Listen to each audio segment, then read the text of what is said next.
Hey guys, what's going on? Today I'm going to be modding this DualShock 4 controller.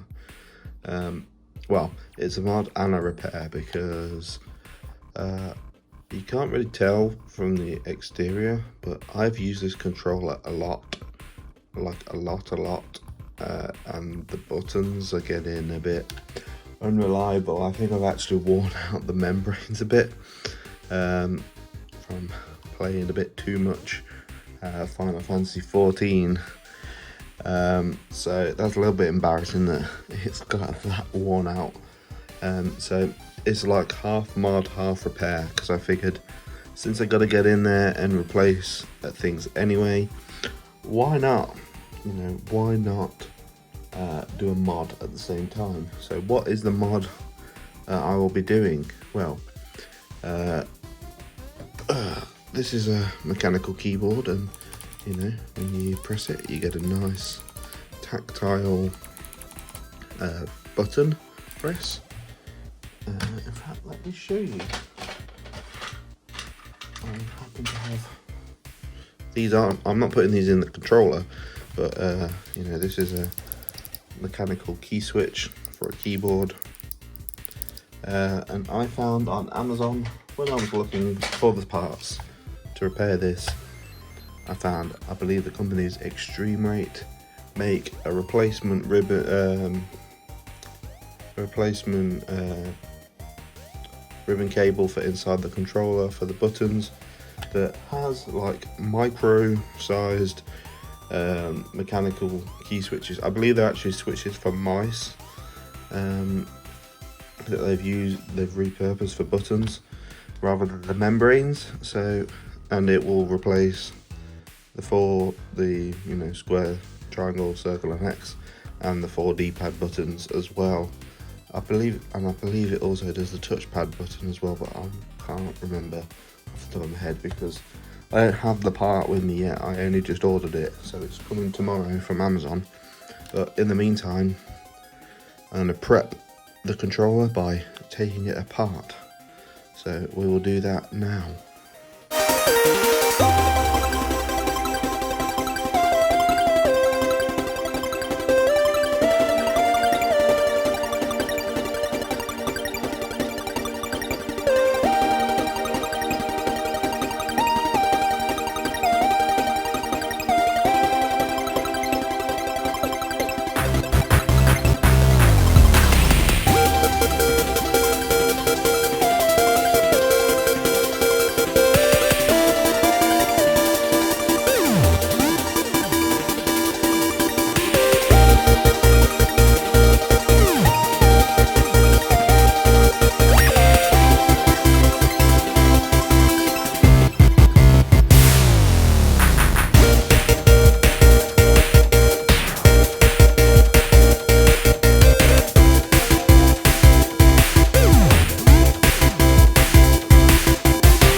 Okay, so I have disassembled the controller. If I just take out the mount here, as you can see, I've got all the various parts, buttons and everything out. But basically this is what we'll be replacing. So if I just pop you back in the mount. So this new ribbon, you'll see in a minute when I cut to a clip from tomorrow. Basically all these membrane pads, including the triggers as well, basically will have a mechanical switch in their replacement, instead of this like pattern, because the way this works is these membranes have a little like a carbon fiber pad, and then when you press the button, so like you press in circle, it's pushing down that carbon fiber pad, and then that bridges the circuit and presses the button, and then it registers that you pressed circle or whatever button you pressed. So basically it's a replacement of this ribbon. I will say this controller is very unique. I've not seen another. I never took a DualShock 4 apart before. I'm used to more like Xbox and Pro controllers and Game Boys and things like that, where this is like on the motherboard rather than on like a plastic ribbon cable film.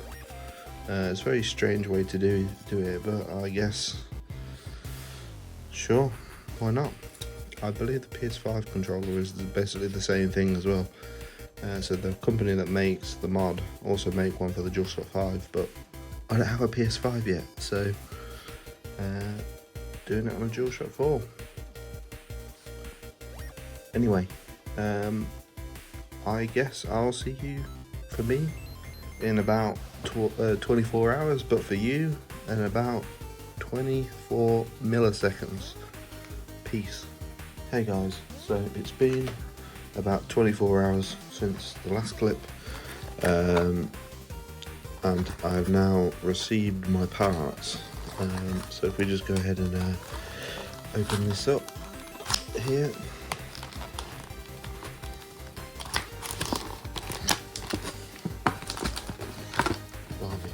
Ow! Looks like stapled this together. That was really sharp. So you get some trash tools that you don't actually need, but I suppose they're useful if you've never done this. And now I've cut myself on the staple. Damn it.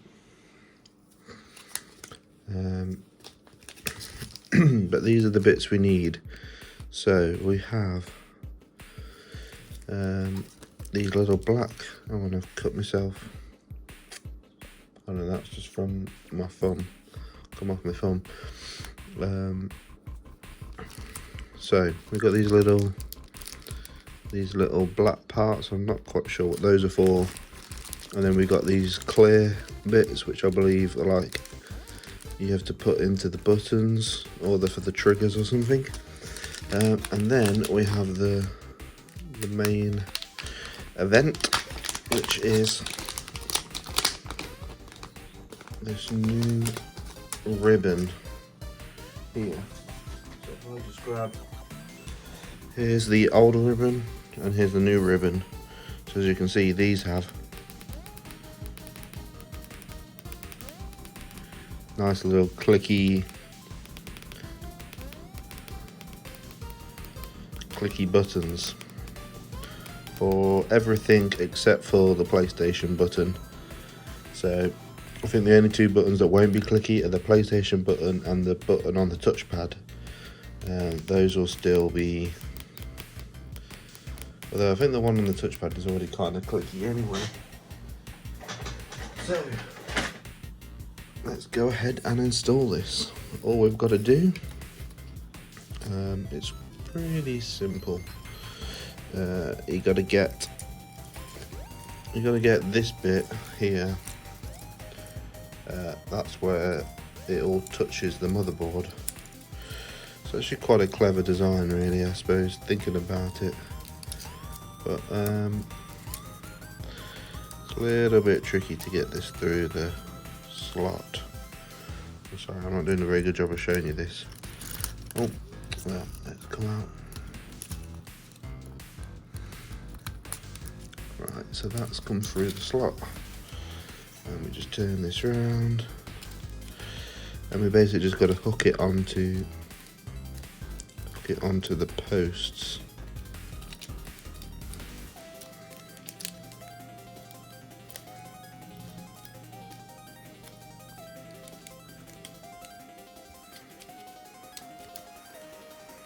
A little bit fiddly.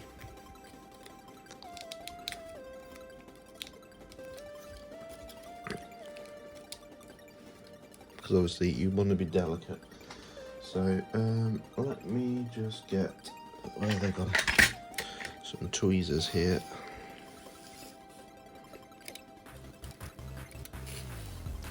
Try and keep this in frame for you guys so you can see what I'm doing. So yeah, you got to be gentle, because you obviously don't want to damage the ribbon as well, because otherwise it won't work. Right, there we go. So that's locked onto there. So basically, those points on there meet with these points on here. Let me just show you with the tweezers so you can see.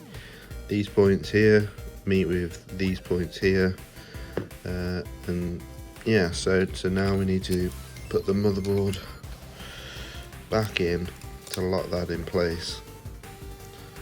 So that's the motherboard locked in. Now we need to do the triggers. So you just kind of fit that down and around like that. That's one trigger, and then same with this one. So it's actually a pretty good mod to do, honestly. It's a no solder mod, unlike doing this to other controllers where yeah, you would be required to do some soldering. Not so much with the PlayStation, which is cool.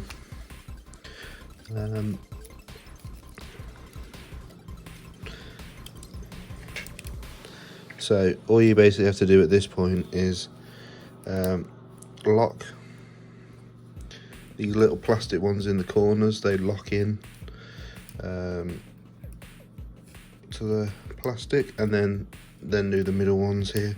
So if you just push them,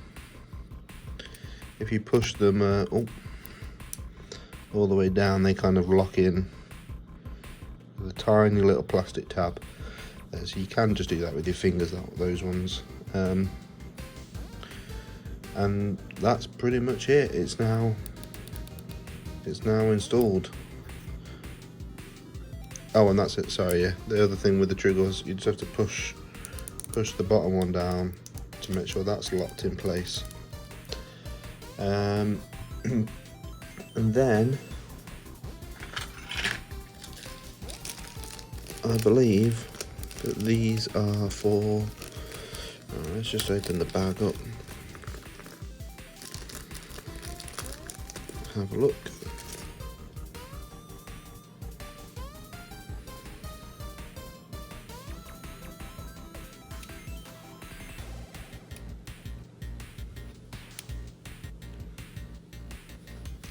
Maybe these are for the triggers.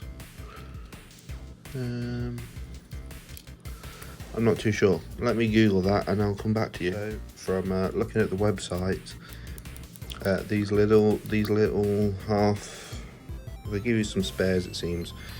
These little half ones are for the bumpers, and then these bigger ones are for the triggers, and then these black ones are for the face buttons, just to make sure that the button can actually press It's just to fill the space where the membrane would have been, basically, just to make sure you can press the button properly every time. So these are going to be a little bit fiddly to install this bit. The first bit is pretty easy with the ribbon cable, but I feel like this bit is going to get a bit tricky to keep everything in place. So I think what I might need is something to hold up the controller like that. Let's get that into frame like that. There we go. Just grab my box of bits, put that off to one side. That's the shell. I will be replacing the shell at some point, but just not today. Mainly because I haven't found a good shell to replace it with yet. But I do find, I'll just pour these out. The other thing I'll be doing as well is replacing sticks today. So the sticks here are these are technically Xbox One / Series X thumbsticks, but as you can see, I'll just show you now. Since they use the same stick mechanism, they just go straight on, and you can use them.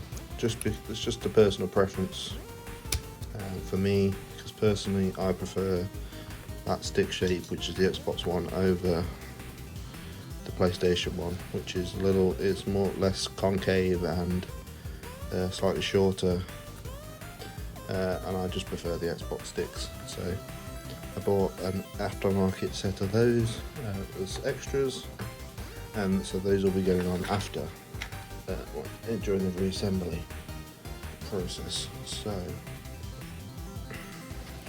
I just figured, whilst I'm in here, may as well replace those. So here's what we're going to do.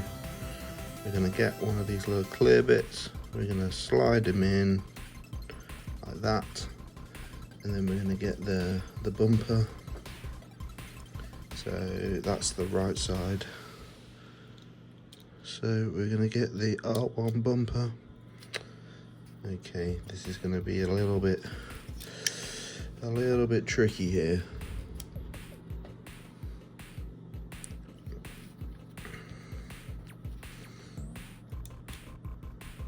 I'm sorry, I'm probably going to end up blocking most of this with my hands.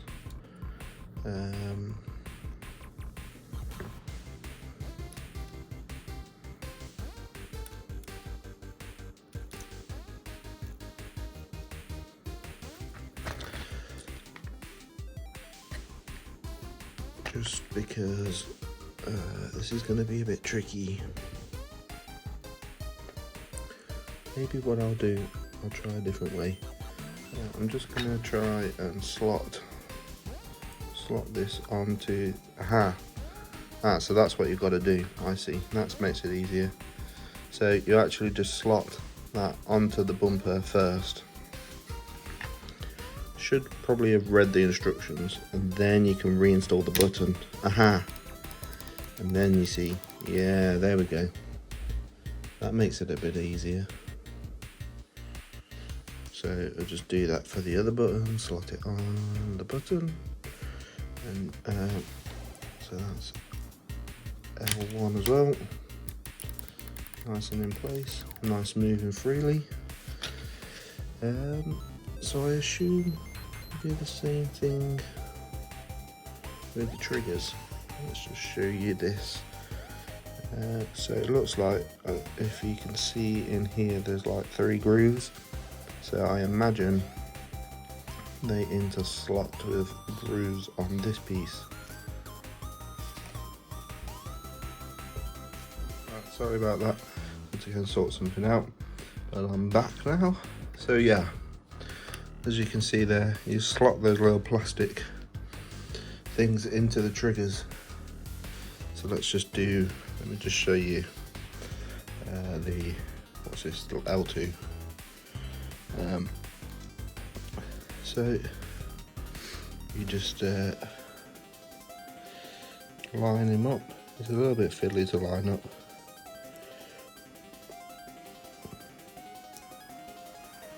But you just line him up and push him in like that, and then you just,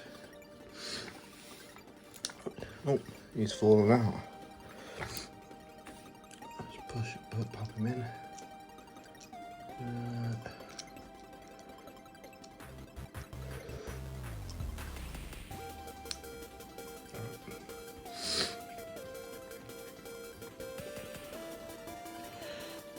And then to do the triggers, you just push it up first, like that, and then you hook him in like that. So now your triggers won't be kind of like, they'll almost be like hair triggers now, because it's like instantly activated. I'll be curious to see how that goes in like a game, because obviously like something like GTA 5 or something where you're driving, it might be, that might not be the best for your triggers, but we'll see. I imagine it'll be the same, because I mean these triggers, they're only off or on anyway, so I don't think it will affect it too much. But we'll see. Right, so I've already put the piece in this one, and again you just kind of push them up and then you're in like that.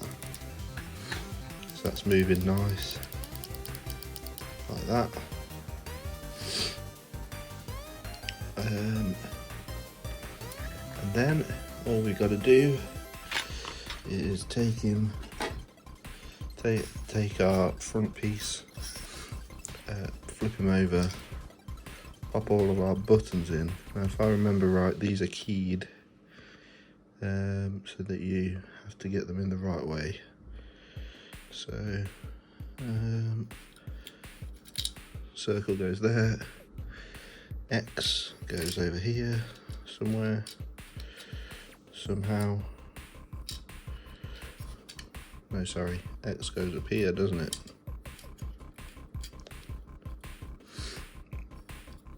No, X goes down there.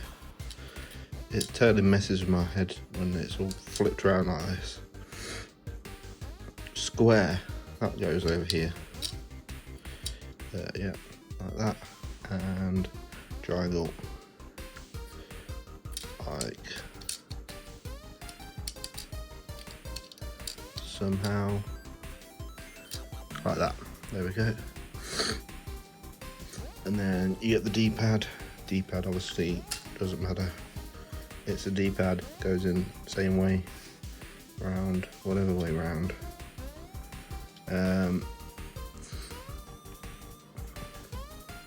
then you also need the PlayStation button, which, don't forget, you need to put the membrane back on this one, because the membrane is also keyed. I don't know if you can see there's two little holes, so they slot in like that. So you need that one, because that one's not a clicky button anymore. And now we need to go and get our black plastic pieces here, so pop them there. If I remember right, there's two kinds of these, one for the face plates, one for the face buttons, and one for the yes, so the ones that are round, like this one, go in the face buttons.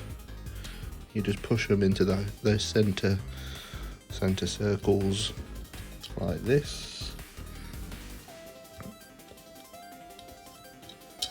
Oh.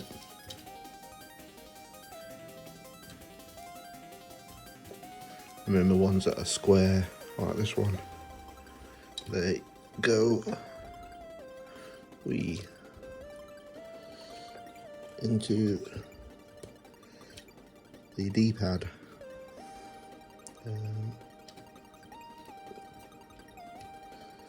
I think all that does is just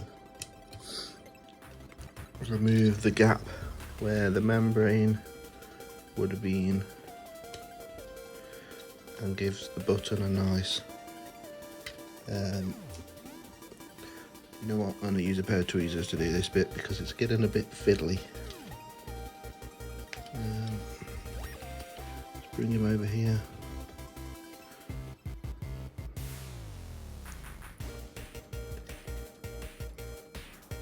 Like that.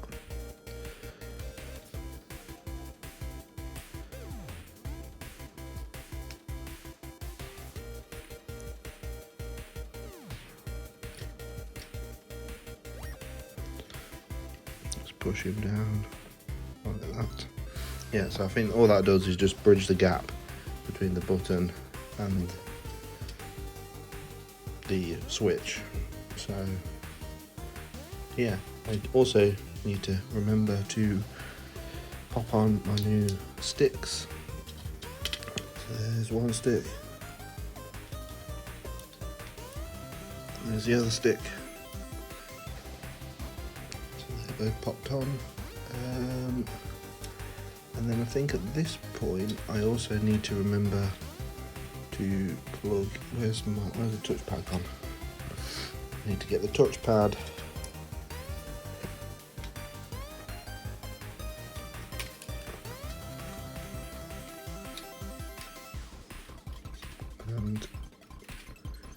and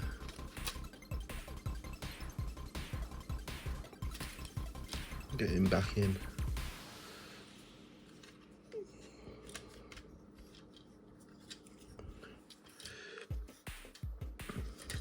I think you go around, that's it. So to get the touchpad in, again, if you missed that, you got this bar in the way, so you have to go, I'm not going to show you this on camera, there we go. You go round and underneath that bar like that, and then he just clicks into place, and you've got this little ribbon cable.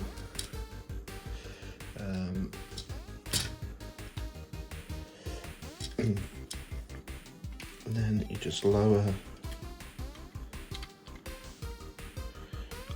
sorry, I'm just trying to get the alignment. Let's try and get this on camera for you guys.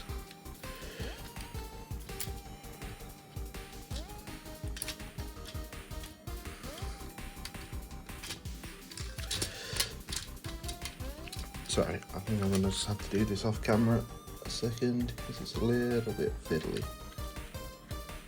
A lot of things you've got to line up perfectly. So, if you line this up properly, you should have this the ribbon cable for the touchpad coming through that little hole, and the stick should be poking through, and everything should be seated into place like that. And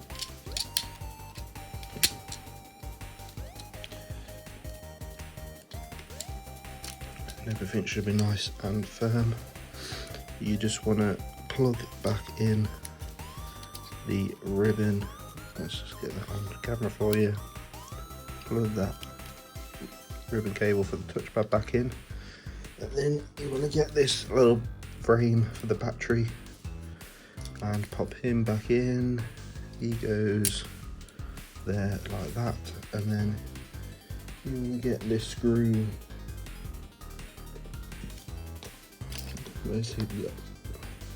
So just be careful with the screws, look, because you got this screw here.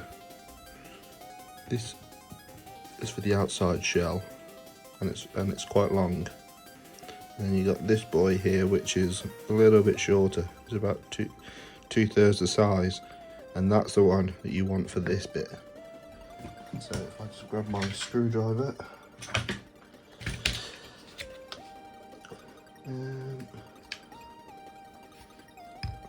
iFixit tools, not sponsored by the way, but do highly recommend. That's the wrong bit though. I do highly recommend you buy the iFixit toolkit, or at the very least the screwdriver set, if you're wanting to get into doing this kind of thing. They're electronics focused screwdriver bit set, so you have all the bits that you would need to do these kinds of jobs, as well as nefarious bits like dry wings for Nintendo consoles and pentalotes for iPhones and things like that. So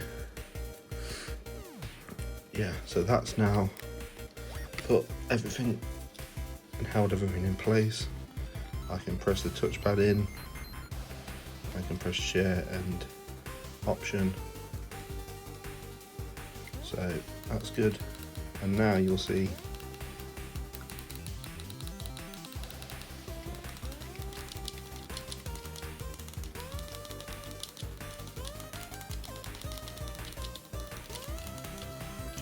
the only one that's mushy still is this one, the PlayStation button and the touchpad. Although the touchpad does kind of have a bit of a click to it. And then also the triggers and the bumpers.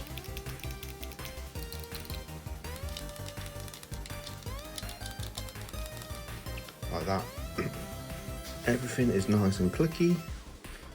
So at this point, it's just a matter of reassembling. Now I just need to put, you shouldn't have took this whole piece apart here. I just took that apart because I wanted to inspect this charging board. One of the things I've done, but I'm waiting for, so there'll probably be a video on this in the future, is I've ordered a USB-C charging board for the PlayStation. So basically just this board again, but with a USB-C port, and you just have to kind of mill out the hole a bit. So there'll probably be a video on that in the future. Anyway, I'm gonna go and put this piece back together, and then I'll show you the next step. Right, quick correction. That little baby short screw was actually for this board. What you actually want for your battery is this silver screw. So you shouldn't have that mix up, because you shouldn't have took this piece apart to get the controller to pieces. So you should only have 4 black screws and 1 silver screw, and it's the silver screw that you want for this bit. The other thing is, don't forget to also put back your battery and plug in your battery, so that just friction fits in there.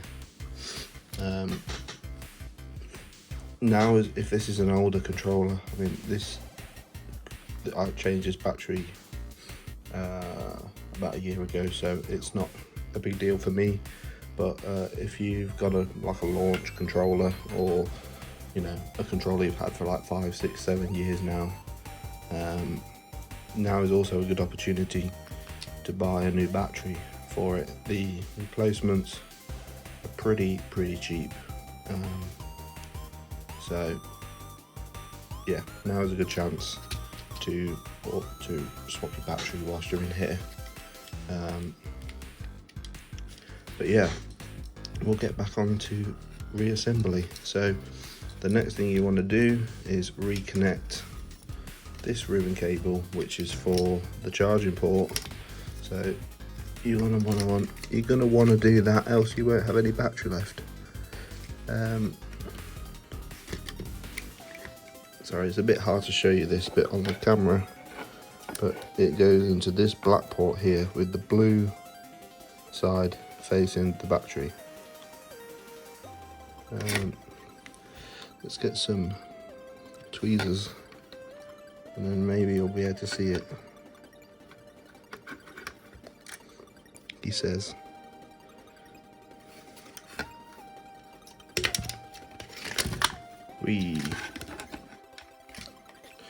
Let's get me box back in here so we can rest things a bit closer.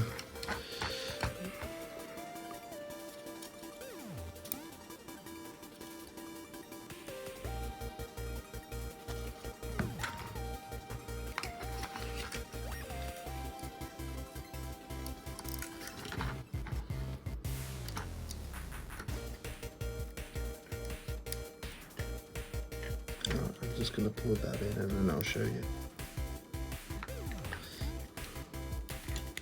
There we go. So that plugs in like that, look, and the blue side is facing the battery. Make sure you put it in that way, else else it won't charge. And then after that, it should probably already kind of be like this anyway, but you basically want to tuck these sticky out bits into there like that. Now this is the point where you just want to double check, you know, you've got your sticks on, you've plugged your battery in, you plugged your charging port in. What I'm actually going to do before I seal this up, just to save me some time, is I'm just going to press the PlayStation button. That's a good sign. Light comes on. It's connected. I think it's actually connected to this computer. Let's just double check. Either that or it's just turned my PlayStation on downstairs. But I believe I last used this one on the PC. Yeah, it's connected. So that's good. That's a good sign. So it's turned on. Yep. And so now it's just a matter of lining everything up like that. So you just line everything up and literally squeeze it together again.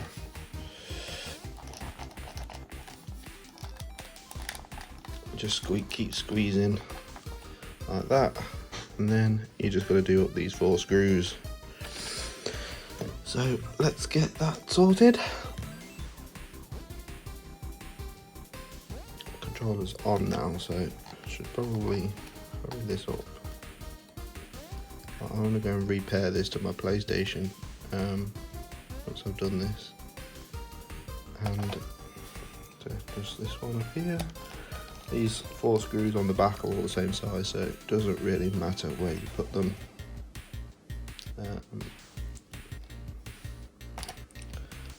Top one.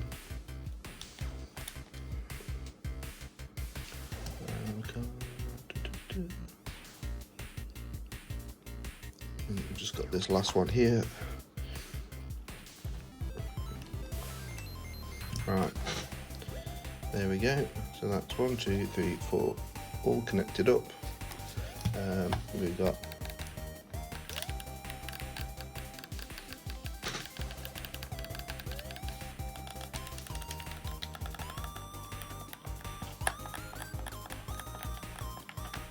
the sticks all move, so I've got those new Xbox style sticks on.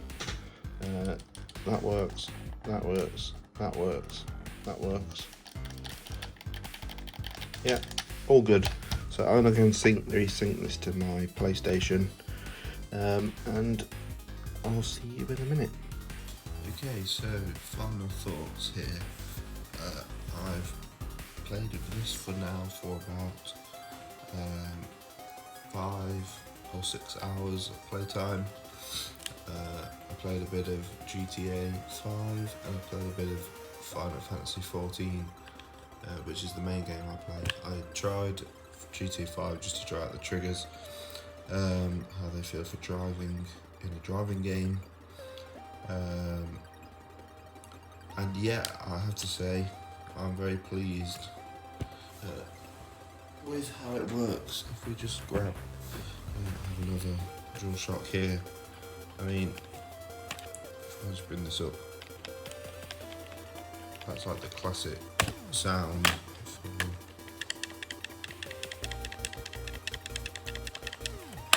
for a DualShock, and now you've got this nice clicky sound, and you have that for the triggers as well. And I have to say, having hair triggers like that for playing Final Fantasy 14, where you're swapping, the way it works in Final Fantasy 14 is you use these to get to your hotbars, so you're constantly like holding down the triggers, or swapping from one trigger to the other. It works very well. I imagine it'd be quite good for an FPS as well, just with how short those are as well. So I would say, all in all, this is totally worth it. And you know, if you're like me and your controller got to the point where the buttons are just not registering quite right and things like that, and you needed to replace that ribbon cable inside anyway, or like go and replace your membranes, or you know, do some kind of repair, I would wholeheartedly recommend this kit as a replacement. As a secondary as well, you know, I swapped out these sticks. As you can see, there are the default PlayStation sticks, and I now have Xbox style sticks on here. They're a little bit taller, more concaved, and they're just my style because I'm like an edge stick person. I like to just push it round with the edge like that. You know, I can get my thumb in there. So it's definitely more my style. But yeah, this is definitely a great controller now, and I definitely recommend this kit for the 20 quid it cost, considering the spare parts are a similar price anyway. So yeah, give it a try if you're intrigued. Peace out, and I'll see you in the next video.